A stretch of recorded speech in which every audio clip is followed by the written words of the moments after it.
আসসালামু আলাইকুম। জারিফ সব বিডি থেকে আমি মোহাম্মদ বাকিবিল্লাহ বলছি।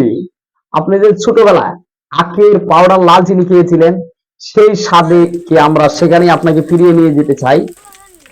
ফুলবাড়িয়ার বিখ্যাত আখের লাল চিনি। যেহেতু আমার জন্মস্থান ময়মনসিংহ, আমি ময়মনসিংহের সন্তান হিসেবেই আখের লাল চিনিটা, আমাদের এই যে প্রিমিয়াম কোয়ালিটির আখের লাল চিনিটা হাতে তৈরি, কোনো প্রকার কেমিক্যাল প্রিজারভেটিভ ছাড়াই আমাদের এই চিনিটা তৈরি হচ্ছে।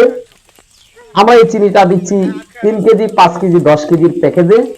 আর যেহেতু আমরা সাদা চিনিকে অভ্যস্ত, সাদা চিনিকে আমরা না বলি, সেটা অধিক খাওয়ার ফলে ক্যান্সারের উপদ্রব হয়। এবং আমরা ক্যান্সার থেকে যদি বেঁচে থাকতে চাই, তাহলে এই আখের লাল চিনিটাই আমাদের জন্য খুবই উপযোগী একটা। আর সারাদিন রোজা রাখার ফলে আপনার শরীরে যে ক্লান্তি ভাবটা আসবে, 1 গ্লাস শরবতে সেই ক্লান্তি ভাবটা দূর করে দিবে ইনশাল্লাহ। তা আসুন, কেমিক্যাল থেকে বের হয়ে প্রকৃতির দিকে ফিরে আসি, প্রাকৃতিক খাবার গ্রহণ করি। জারিফ সব বিডির সাথে থাকার জন্য ধন্যবাদ। জাযাকাল্লাহু খায়র। আসসালামু আলাইকুম।